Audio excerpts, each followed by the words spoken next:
and welcome to an Apple a Day with Dr. Amanda. I'm so glad you're here. So, if you can, pull up a seat, chair, and get comfortable because this week we will be talking about the weekly theme of addiction and recovery. And so, again, remember that the show is a place where people can share their stories to help other people overcome or have strategies wherever they're at. So, again, I am really glad to have Jeremiah Ryer. And I've actually known Jeremiah from my high school, which is amazing, and get to see him quite a bit. You know, we are Facebook friends and really know that he shared some of his stories. So I figured why not have him come on here and share with you. So Jeremiah is celebrating 11 years, that was just recently, of recovering addiction. And so I'm really, really so grateful to have him on the show. So again, welcome, Jeremiah. Hello, hello. How you doing, Amanda?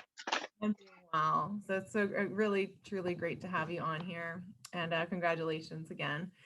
So I wanted to talk to you about addiction and recovery. And so I just wanted to start with asking you, in your opinion or what you've gone through, what is addiction? I've had a counselor or two tell me some pretty good explanations of addiction. Best thing that I've heard was that a big addiction is an obsessive and compulsive behavior that limits your freedom. Knowing that it's partially mental, and then there's a physical state that come together and take away your ability to make choice. Thank you. And again, you hearing that from the counselor, and would you agree that that captures what you think addiction is, Jeremiah, based on what you've been through? Yeah. What people I think see is the physical part. Most of the time we end up watching people. Well, let me clarify this. When I say I'm an addict, I'm talking about me being a sinner. I don't actively use drugs anymore. I haven't touched a drug in a while and I have no urges to. However, there are things that I know that limit my freedom. And all of them could bring me back easily to being a drug addict, but in the meantime, it puts me in the simple place. So I say that I'm an addict, and I'm also calling myself a sinner at the same time. And in that, all of us, I think, can relate that there are things that are mental, that are thoughts in our head, that are desires that grab us and want to pull us to a place where we want to do things that aren't good for us, even though they feel good to us. You know, uh, and when we do that consistently, we form patterns, and that's what addiction starts looking like. Like it looks like a pattern of escape. We're thinking that we're getting free, but we're going deeper and deeper into a prison.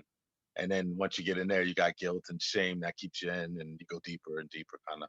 So what they say, I've definitely learned is to be true. Well, thank you. And you really brought that to a deeper level for sure, talking about our mind, right? And our patterns and that, and there's not any human being, right, that cannot relate to possibly, right, encountering some type of addiction, whatever that may be, right? Success or work or, drugs, alcohol, whatever your choice of addiction is, right? Or getting out of it and, making those choices. And you said about patterns, right? And even internally what's going on. So I think you really, added a lot of what addiction is. And I think that is exactly it, those behavior patterns that happen over time. And then you, like you said, taught almost getting into a prison and trying to figure out how do I get myself out, right? I started with something small, right? We make one little thing and then all of a sudden it kind of, right, almost a domino effect. And so absolutely. So those of you in the audience, you may be in, right, some of these patterns or again, struggling to overcome. We all are in a different journey. And I'm really hoping that you can hear, what Jeremiah has to say. It's really good in terms of being real, right? And also understanding that you're not alone.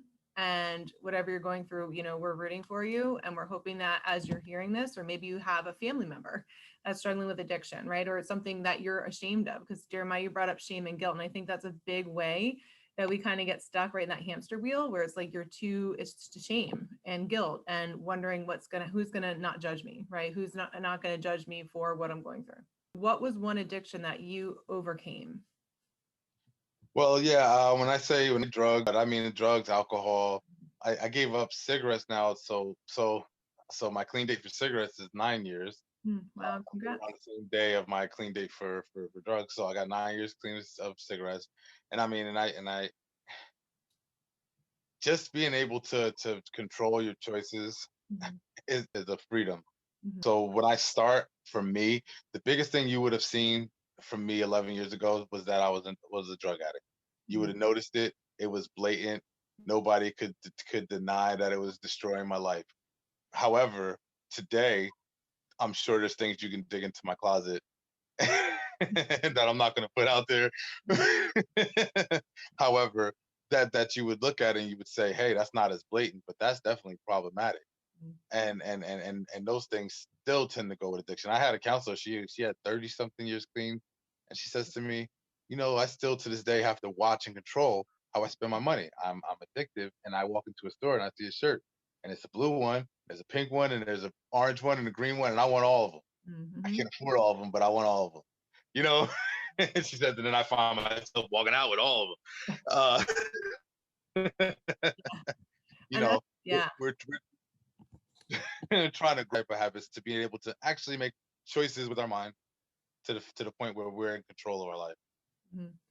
And that's really good. And I think I like how you said, even 37 years later, so you're free, right? There's that liberty to stay free, but it also is, you're also aware of it, right? So your freedom, but you also in that freedom know, right? Like I continue to keep thinking and as I change my mindset, right, I continue to grow and be free of it, but I also have to be aware, right, that those are some things that had been in my past, right, or some things that could, if I'm not aware of it, right, like kind of just being like knowing, for example, like for her, okay, I see these shirts, right, that's something I love, so you kind of know what could be a possible trigger. Is that kind of what you're alluding to as well? Well, yeah. You start being honest with yourself.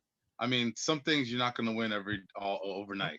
Mm-hmm. I have a struggle with food. Me and food go back and forth. That was my first, probably what you would call addiction. I've loved food since I was little. I've struggled with being the obese kid, and then I've got myself to the point where I liked it, and I've exercised, and I've starved, and I've done all the little diets I could figure out. And to me, that showed my addiction, my addictive pattern. Mm-hmm. Like didn't do it, and there's a right way to do things. Like nothing wrong with food. Nothing wrong with drugs. The doctor gives you drugs, you take them. You read the back of a label as far as cough syrup and things like that go, and they have a purpose. When you use them towards the purpose, then it's not a problem. When you use them outside of the purpose is when you start finding addictions and problematic behavior come in. And that's basically what we're trying to be honest about with ourselves. Like, is am I using it within its purpose? Money's good, but jobs are good. But am I overworking? Am I overspending? you Yeah. know, Hmm. And that's a good point because again, addiction can look differently for every person, and there could be many, right? Not just one. Like you said, okay, there's food, or then something else, and so it could be something that seems like it's okay, but it's subtle, right? How it comes, like whether you're addicted to work, right, or success, or something that pretty much can overpower you, right? You can't lay it down at the moment, right? Like it's something that you're like, whoa, and you kind of get into. And then again, like you said, I think it's a day by day, it's first admitting it and it's first, being able to get help. And I think I'm just curious, Jeremiah, when everybody else could be, you said earlier, and I didn't pick up that pointer and talk about it earlier, but you mentioned, 11 years ago, everybody else knew that you had an addiction and it was pretty blatant. But did you, like, could you admit that or no, or were you, or not? yes, I knew I had a problem. I was in and out of rehabs. I went to 17 rehabs in 9 years, so I used very hard for 9 years. Hard stuff. I mean, I've been using drugs and playing around since I was like 12, 13. Mhm. But about 22, I picked up some hard stuff, and at that point, I was stuck, Mhm. and I knew that I had a problem after the first time I couldn't stop, Mhm. but I didn't know what it would take to get away from it, Mhm. or because I actually went to rehabs and they told me what it would take. I wasn't ready to do what they told Mhm. me. Because Mhm. there's the two parts of that. Yeah. The first part is actually admitting that you have a problem. The second part is admitting how big the problem is. Yeah, and that's a good point. And I think Jeremiah, you pick up a good point. Sometimes we can admit the problem, or maybe we don't get there. That's the first step, admitting the problem. But then the second step, I don't know if you agree, is that you actually your heart, your mind, and right, you're ready. Like your mind, your will, and emotions are like, I have to. This is a big problem, like you said, that second step, and I need help. Right, I can't do this alone. I want to get the help, right? I want to get the counseling, because sometimes we can push it back, right? Like, because really, I don't know if you've seen this, or I'm curious for patterns, but a lot of times that, if we don't want to deal with the root of it, right? We keep the addiction kind of covers up the actual, right, bigger Yeah. issues like internally. And so all we're doing is running from ourselves. Right. That's all it is. Yeah, it's running from ourselves, and then we finally stop. And I don't know if you agree that a lot of times with addiction, a lot of people do, but it's scary then, because sometimes you can get in a place where, yes, you're over that addiction, but there's still other ones, or it's still too scary to face yourself. Do you think there's truth to that?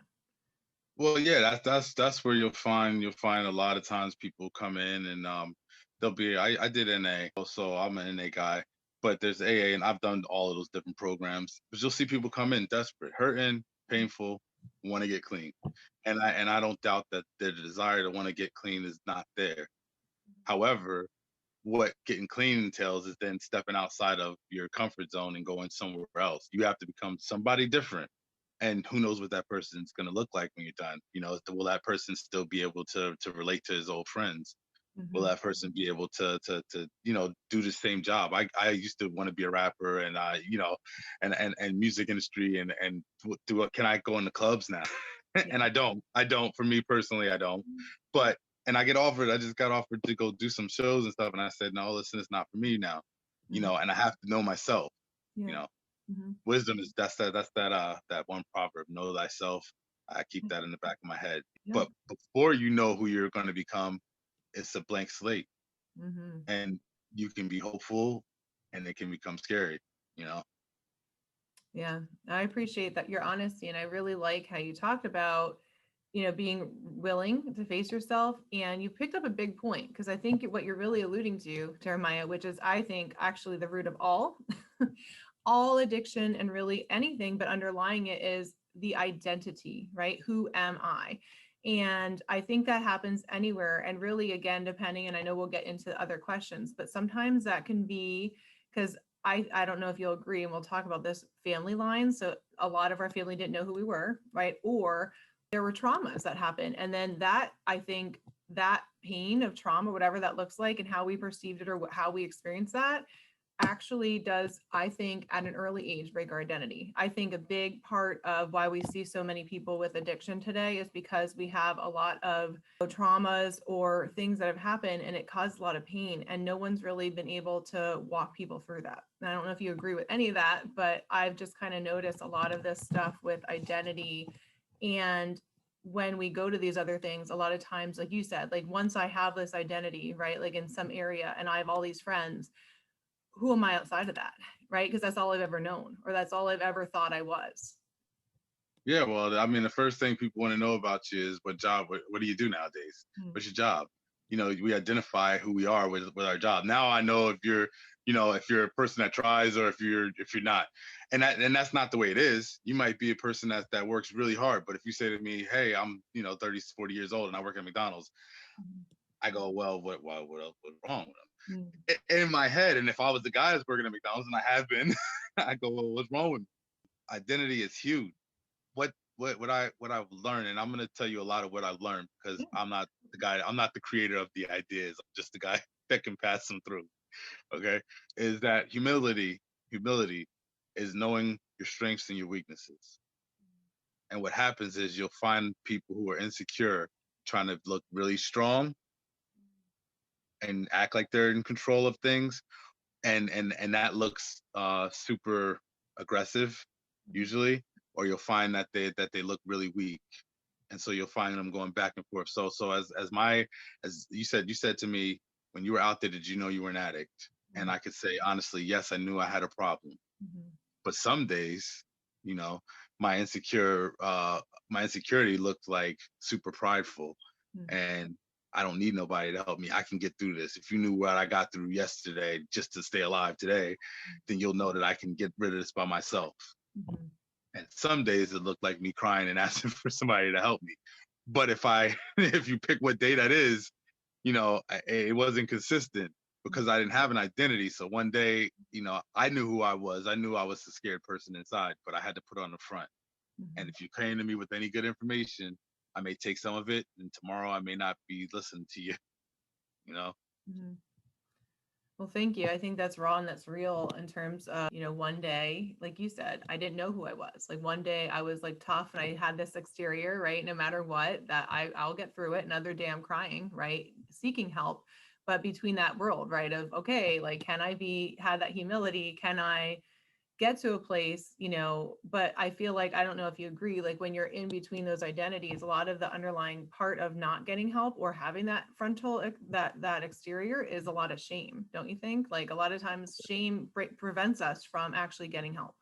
Yeah, yeah. There's a whole "what's wrong with me" thing that goes with it, and at least for me, I was a foster kid.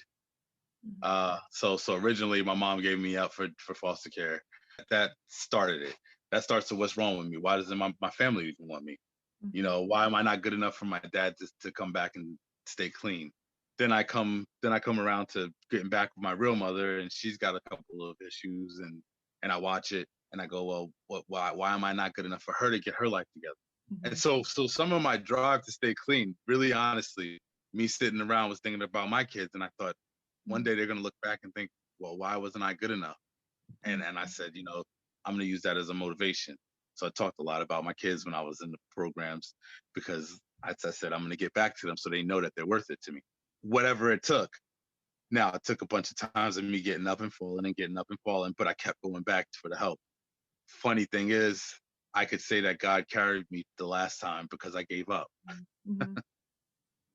It's weird when people ask about how to stay clean, Mhm. especially in something like drugs. It's you can't give a formula because I don't know what you're going through. Yeah. I don't know where I can give you some people who have some experience with it, and I can tell you how you stay clean. Don't take one drug one day at a time. That's what they taught me. If you don't do that, you can get clean. And that's on any kind of addiction.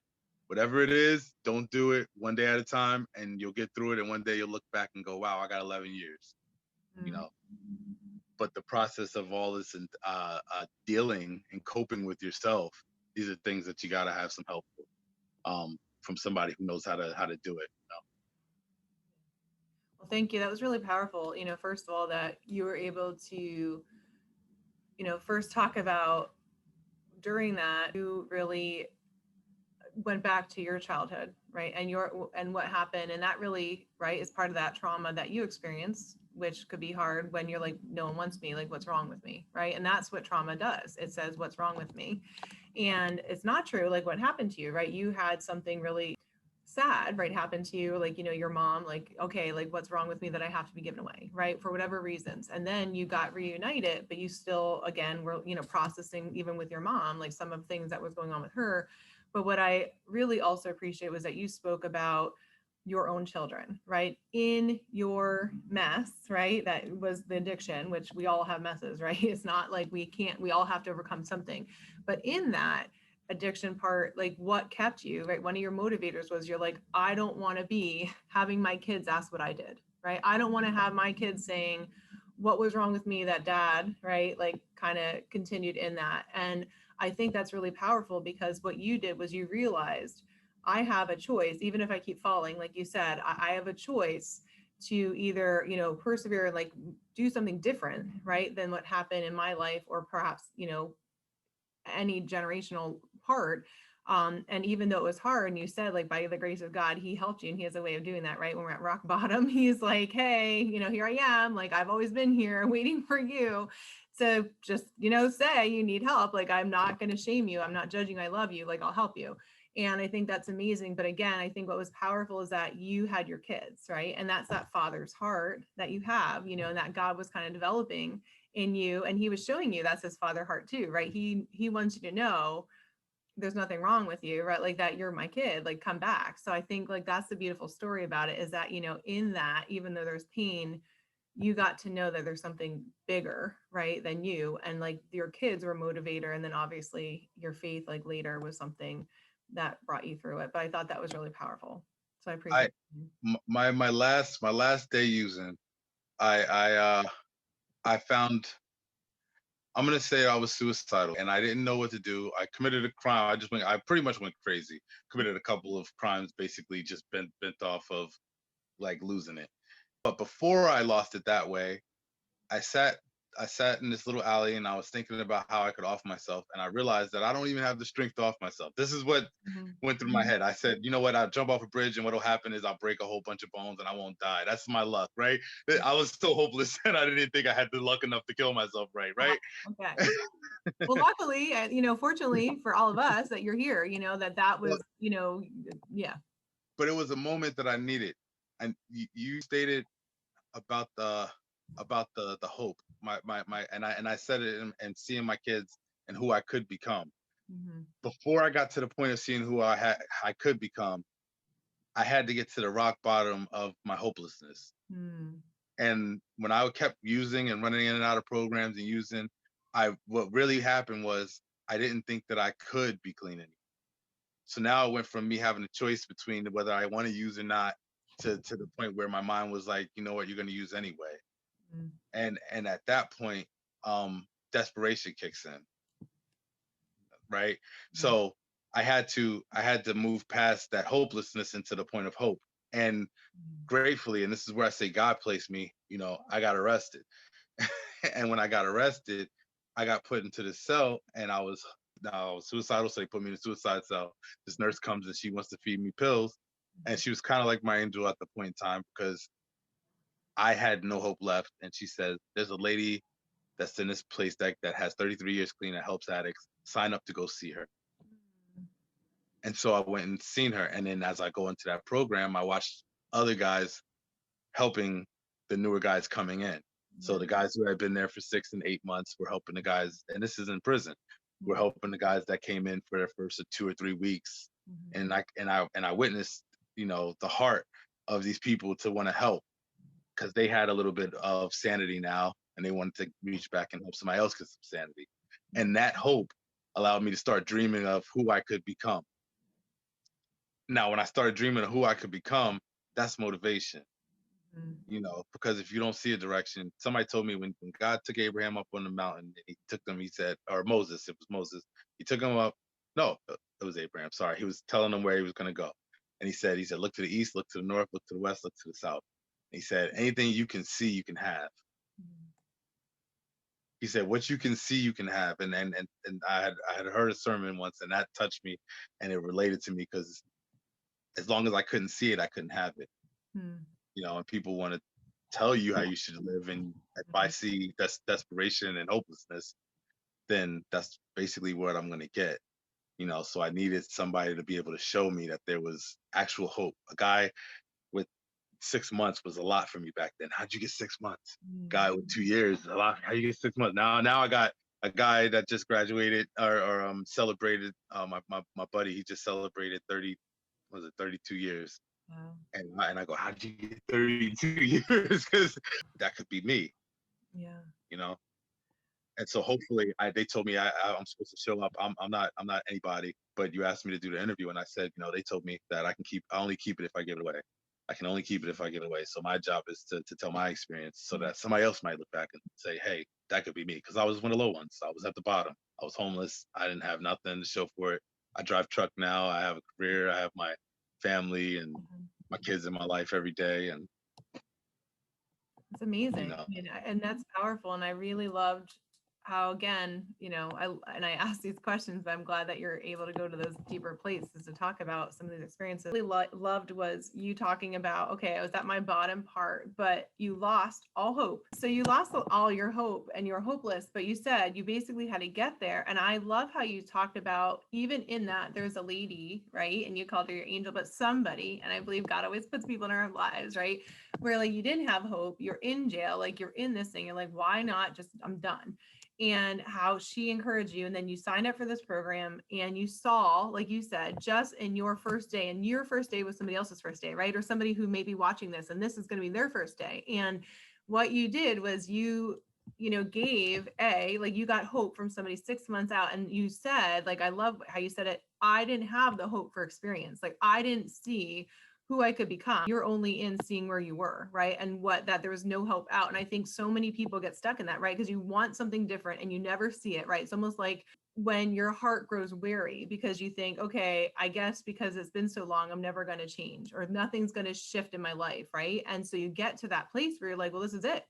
And I think that happens a lot of us, right? A lot of people. And what I loved is that in that you saw somebody 6 months out and you're like, oh my gosh. And then 2 years. And then, you have friends that are 32 years. And even you today, 11 years, people, right? You would be that person in that prison cell saying, how is that possible? And I think like just in that story, first of all, that you had hope and that started your journey. And I love how you're sharing now because that's exactly it, right? Freely we receive, freely we can give. So as we get freed from something, we are to share our story. We know Jesus because of what he did for us, but then we share our story, what he did for us, right? Because we couldn't be where we're going without him.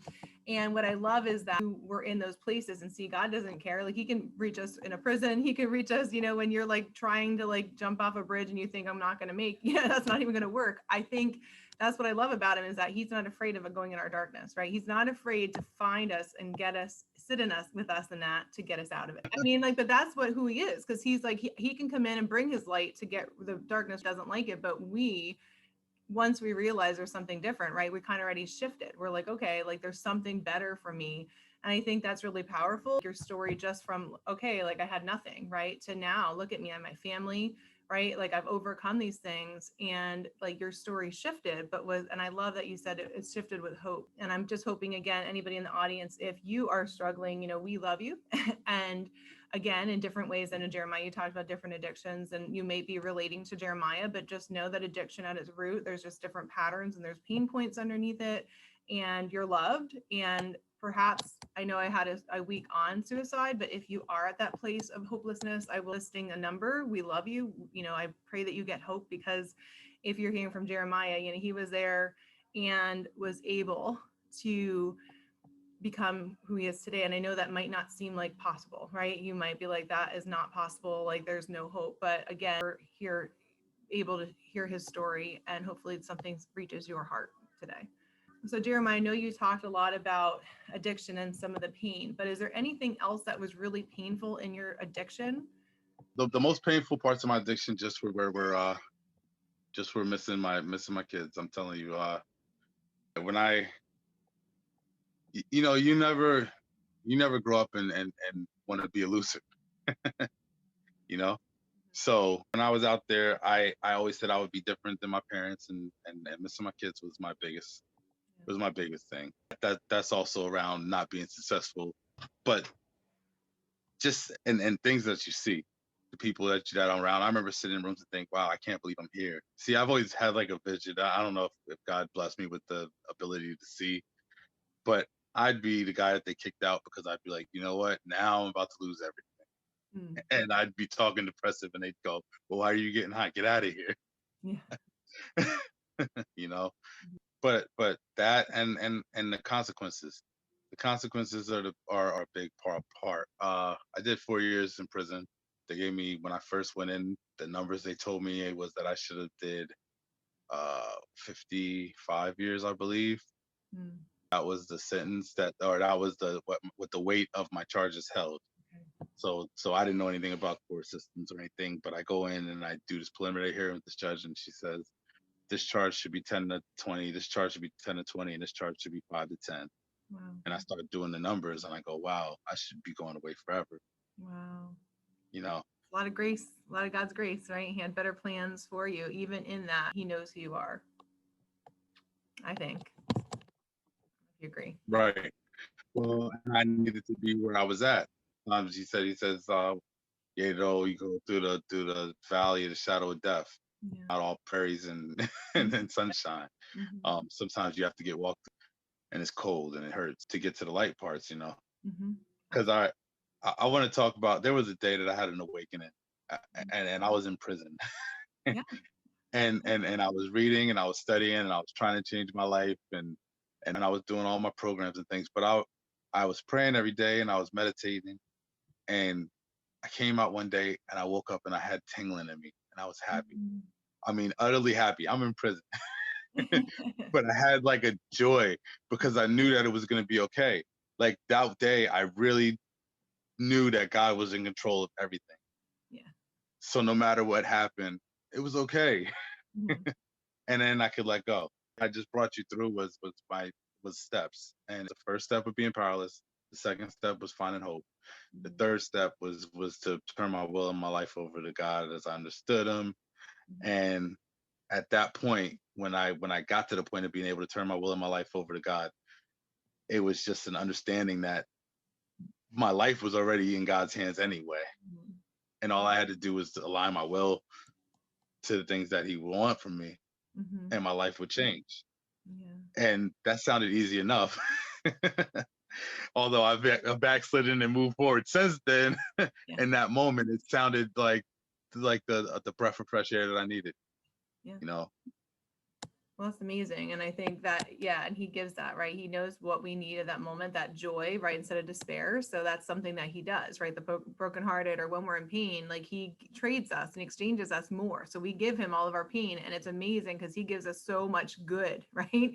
Even in it. So we go through hard stuff. But again, what we come out, I think, on the other side, like that refinement, people can look and like it's really impossible without him, right? I mean, honestly, sometimes people are like, oh, like you can do things. And yes, but like honestly, without him, there's no way, right? There's no way you can get from like being this, like, in the depths to there. I mean, he does it even if we don't recognize it, right? But I just think it's amazing that you had that encounter and you knew it would be okay, and that he has you, and all you and I love that you said aligning your will, because sometimes we have great things, right, that are happening, but still there could be even more if we just align to what he has, right? But it's the process, right? That process of us getting there and saying, yeah, your way's better.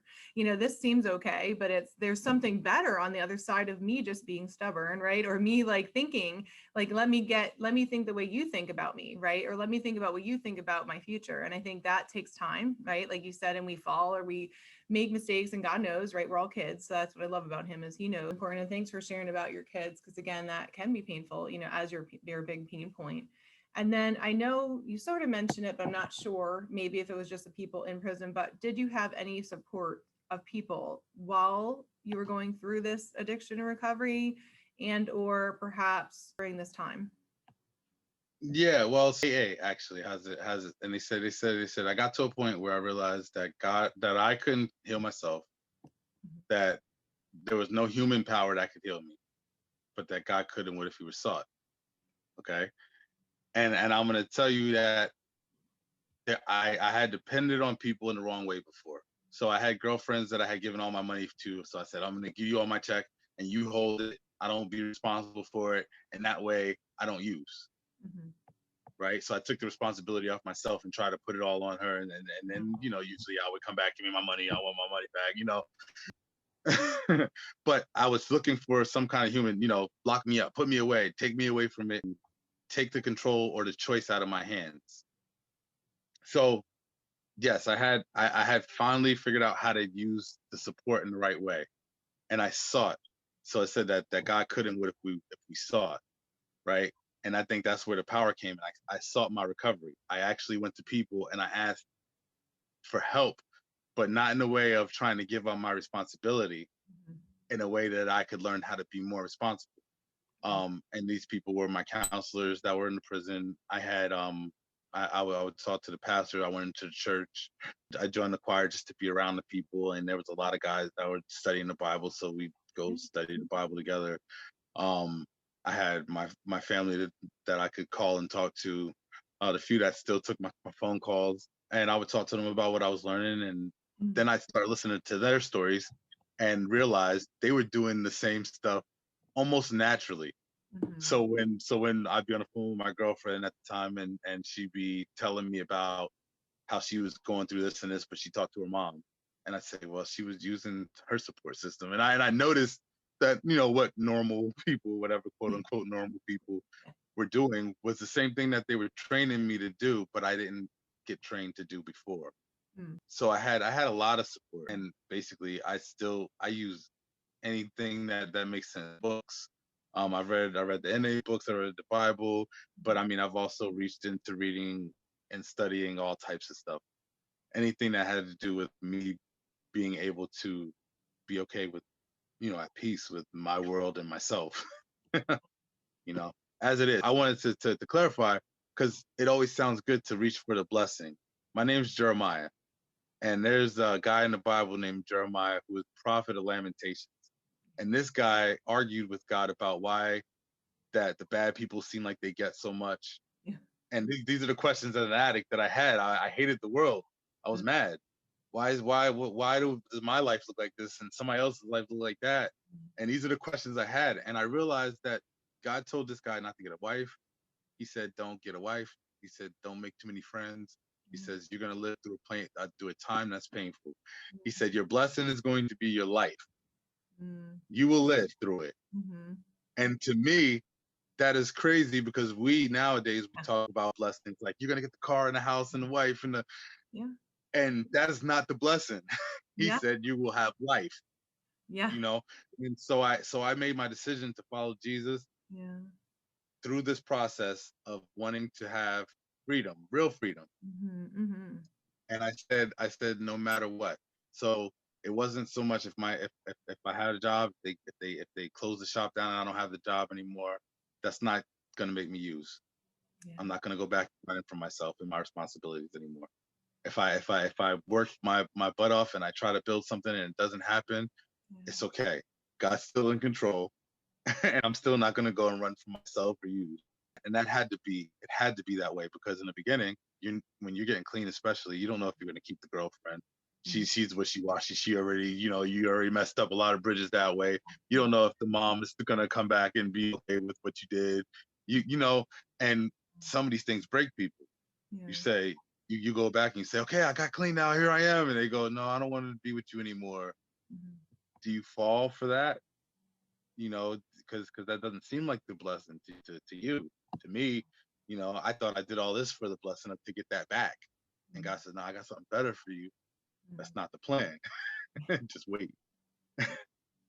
you know. Yeah, no, that's powerful. And I really love, and he does like through Jeremiah, and he right, like Lamentations, right? There's that one line in there, there's all this stuff, and it's like, okay, right? God has mercy and compassion, right? And he is, and I think like one of the bigger things that he reminded me of the other day, so that's why when you said that, it really stuck out, was love is long suffering, right? God is the greatest love, right? But he's long suffering in that none of us perish, right? That none of us, right? He wants to see us all. Like he's the greatest love of our life, really, and that's what he was doing with you, right? And that's hard for like us to always get, but like he was like what he was saying to you, which I think he says to all of us, and that's where we have to get to, is my plans are wonderful. Like, are you going to agree with it, right? And what does that look like? If I take everything away, right? And I've been through there too, so I can totally get you. But if I take everything away, am I enough? And that lesson will come up again and again, right? We have everything, we think everything's aligned, and God's like, if that all comes away, am I always enough, right? Even if you had that or you lose that, am I, the eye of Apple, am I your sole devotion, your sole affection? Like, am I enough? And I think that's what really happens. And that's what you're talking about, where even Jeremiah or other people, and sometimes our story looks different than other people, right? Like sometimes it looks different. Our lives were waiting, right? And God's like, but there's something better, but he's just working out our heart, to align with him and to do what's right, right? So that we are not going back to that stuff. Or if we do, then he's like, okay, like there is something better, but are you going to like give it to me and let go, right? Let go of what you think is good so I can give you what's best, right? And I love that, because a lot of times we think, oh, it's not fair. And that's just, I think, where God, and you brought up Jeremiah, is maturing us, right? He's maturing us and emotionally, right? To know that he's good, even if, right? Even in the hardest stuff. And that can be hard because life is not, like you said, there's you know we overcome, we go through the valleys, we go through the hard stuff, and we know him better then, right? We have a history with him because we can trust him. But I think that's a great point, that you brought up, and I just love that, because yeah, it really is that giving up what we think of our lives, and then he does, later there's might look different, but if he told us ahead of time, we might not believe him, right? Or we might end up messing it up because we're trying to get there, but he's trying to have us go through a journey to get to who we need to be for it. Right. Good. Right. And that person is going to be useful to them and bear fruit, and that's what's important. Mhm. um you know I had $1 million dreams, and now and now I don't have such big dreams, Mhm. but my hope is that the people around me are happy, and Mm. and I hope that I can be a part of the process. And that's a big difference in the way I used to think to now, you know. Mhm. To serve myself and to be a servant is a whole different thing. When you're a servant, Yeah. you really don't get to have a lot of rest. Yeah. Well, and there is servant, and then just remember that sometimes there was Joseph in the prison, and he had to learn all right years and years that decades before he became the king. So just know Right. that a lot of times God's teaching his servant leadership is the best leadership, right? Because it's like, God has great plans for you. He gave you Jeremiah, so it's like, there is good stuff coming. Even if you're in this moment, right, of learning, and that's where our hearts then are in a place where when we have that stuff, we won't forget, right? Like, or we're in a good Right. place. So I feel like, he brings us to those places. And I think that's great that you're in a place where, okay, like I'm serving, right? And I'm impacting people. So that's good. And then I guess in terms of anything else, I know you talked about coping systems. I guess one thing you did mention, but I'm just curious. Do you think that addiction can be part of family lines, like generational patterns? So like maybe say from your family, your parents, like their parents, like do you think that is possible that addiction can come through families? I do. Funny thing, I have stepsons, and I watch them, and their mom says, I don't know how, but they have the same types of patterns as their dad. Their dad had passed away. But and they didn't know him that well. So it wasn't like, they grew up with him and copied habits. Mm-hmm. But genetically, they have the same type of thinking. She says it's funny to watch, just like his dad. Um, I do believe that there are things that are deeper than what we can see with our eye. I think that um I called myself bipolar. I told you my mom had some issues, so she was what they were calling bipolar. So then when I moved back with her, I was acting bipolar. Mm-hmm. Now, I came to find out that I don't take any medicine or anything for it now. I came to find out that I was reacting to her. So what she did, I was doing the dance. And it would look bipolarish to when I started talking to other people about what I was. Mm-hmm. But then at the end of the day, when I finally got cleaned up and found out my true identity, I Mm-hmm. said, well, I'm not bipolar. I'm not even depressive. Mm-hmm. I was I was influenced, you Mm-hmm. know. Yeah. So yes, I think that family has a big effect on who you are, who you becoming, and it's hard to break some of those things because some things go so deep. Mm-hmm. We The Bible calls them curses. And I read and I thought, well, now I was praying God to break curses in my life because my whole family pattern is kind of dysfunctional if I can go back far enough. Yeah. Um, and now I'm in my house and I look at my kids and I tell them, I say, this was what we had going on in our family, but this is who I plan on us becoming. So from here on, I'm hoping. See, my mom came back and got me from foster care. Mm-hmm. If there was nothing else she did right, Mm-hmm. I always think that to me that was the most powerful thing. She came back. So when I was out there, I thought to myself, I can come back. Some people didn't see their mom come back, and they might have went out there and they don't know that they can come back. But Yeah. for me, I had a family member that I could look at, and I said, if she can come back, I can come back. But if she came back a little okay, then I can come back even better because now I know what she did wrong. At least in my opinion. So now I can change that and do it a little bit better. And I look at my kids and I say, and I expect you guys to go out and do it a little bit better than I'm doing it. Hopefully you don't ever go out as far as I went. And this time you can influence the rest of, my grandkids and their grandkids, and your influence will bring light to the world. I can always tell them they're light and salt. Yeah. And I Hey, said, that's your good. job, my job is to put the light into you and send you out there so that you spread the light and salt. Yes, yeah, you're speaking that life, and I agree. Yeah, like breaking those, you're a generational pattern breaker, right? So you're speaking blessing over your family and your life, which is big, right? Our words mean so much. So I totally agree with you. So I appreciate you sharing what you believe, happen with family patterns. And actually, in fact, family patterns are the big thing, like in a triangle, even above our adverse childhood experiences, whether they seem somewhat smaller or bigger. until we all, each person has to overcome those. And sometimes people don't think they have them. So then it's like there, but they don't realize there's more. And I think all of us kind of think, is there more? And there is. So as it breaks, we get breaking free and we keep moving forward. So I think that's powerful. And then I guess, like, just in terms of any other, I know you talked about supports, for any resources. I know you said the Bible, you read books, but is there any like resources or anything you think would be helpful to people that are going through addiction or that recovery process? Yes, I'm fully a 12 stepper. Um, I think that anybody especially who's trying to begin the process of staying clean would benefit heavily from going to a NA, AA, RA, whatever they have, SA and all of it. Whatever program that has a good 12-step program, I believe that they work, and that they're very powerful. Um, but if you're in the midst of using, then go into a detox, Mhm. go into a rehab. Um, some of those places are intimidating. You go in and get the best that you can get out of it. You look for what you can take at that moment to stay clean. Yeah. Um, because there's a lot of resources out there for people right now. But people don't use them unless you know they're put there a lot of times. Yeah. It's rare to see people just walking off the street into an NA meeting without having to sign a paper anymore. Um, but I have friends and family and people who I know who are out there, and I say the most powerful tool I had was the big book and the blue book in NA, Yeah. AA.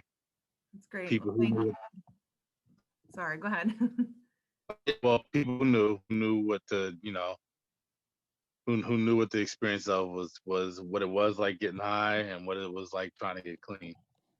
You know, Yeah. but not limited to. Sometimes it's good to listen to your mama, your girlfriend, and then whoever else is a little bit half sane outside of yourself. Yeah. Yeah. You know.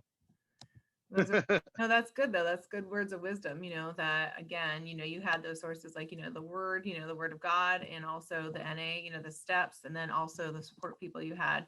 And then Jeremiah, if there's somebody listening, and again, maybe you can put yourself in your shoes of when you were at your hopeless, what would you say? Like, what's one word or phrase or one tip you would say to the person? Are you there? Sorry, I think you're Yeah. frozen. Okay, there you are. What is, so just thinking about your, at the bottom, rock bottom, if someone's listening, or again, they have and they are tuning in, what is one word, phrase, or one tip you would give them that you would want somebody to tell you, or you would tell them your old self where you are now? Keep it simple. They say cat kiss, KISS is the saying that they say. Keep it simple, stupid. Um, Realizing that you don't know everything. That's why they say the stupid part on there, right? You gotta remind yourself, if I was smart, I wouldn't be here.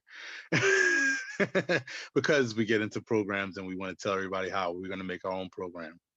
And they're telling you how to do it. And I don't think the programs have any different power. Like there's different sets of programs. People, you go to different places, they'll tell you different things. They have different ways. One person wakes up and they say pray in the morning. One person wakes up and say to clean. And I don't think that any of those things have any power in and of themselves. But I do think that being obedient and learning how to humble yourself to listen to the program is important. So keeping it simple is super important. When you walk into the place, be ready to do whatever they tell you to do. When you go for your help and you say, "Hey, that's the saying. Let help you." Mm, yeah, that's good. Well, thank you. I appreciate all of your wisdom today. People listening in, you really went to the depths of, sharing your story, even some of the things beyond addiction, which is important, right? Where did that start? And so hopefully anyone on here, again, audience, please like, share, subscribe. I hopefully you got lots of wisdom. I really appreciate it, Jeremiah, your story, and thanks for your vulnerability. And again, anybody out there, if you need help, please reach out. You are worth it. You are amazing. You're incredible. And we're rooting for you. So thanks again, Jeremiah. And everybody else, have a great day. And we'll see you next. Thank you, Linda. Take care. Bye. All right. Bye, guys.